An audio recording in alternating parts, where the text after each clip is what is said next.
arety mandoza ny coronavirus manentana antsika rehetrarehetra ohatrany ahoana moa ary ny fisehoany zany coronavirus zany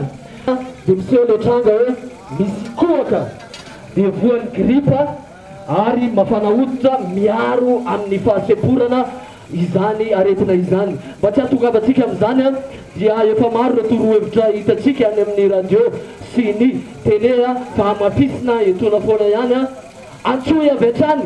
ny 700 raha tsy azonareo ny fanazavana izay azavaina aminareo ety eo ihany koa ny laharana 713 raha toa ka misy ny tranga miseho ao an-tokantrano eo anivon'ny fiarahamonina.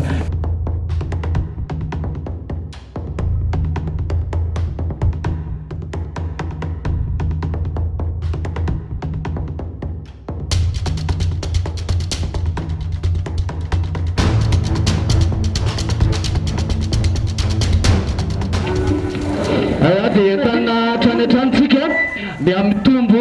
miamitombo isan'andro ny kahana coronavirus indrindra ny avy amin'ny alalany fifampikasoana ka mandalo ety amintsika amin'izao fotoan'izao ny ministère fahasalamam-bahoaka amin'ny alalan'ny ONG SOS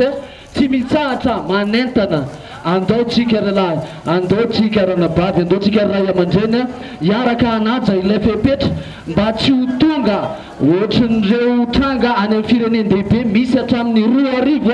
no maty indray andro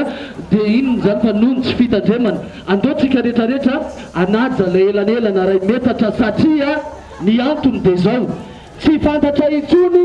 izay mitondra sy mitondra ilay tsy mikaretina raha tsy amin'ny alalan'ny fitiliana irery ihany.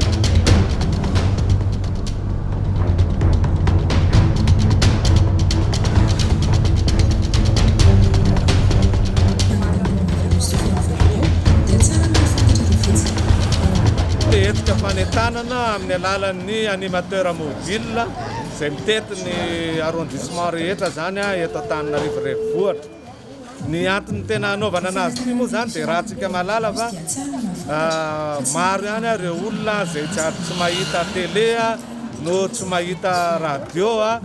dia mahatsapa zany zay ilaina ilay fandehanana ifotony ohatran'izao ny fampatantarana ny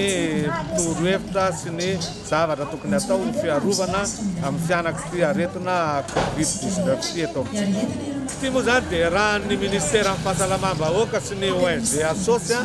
ary mbola ho avy koa zao le fitetezana any anatin'ny elakelan-trano any miaraka amin'ireo agent communautaire amin'ireo le toerana zany izay tsy tratran'ny tomobile.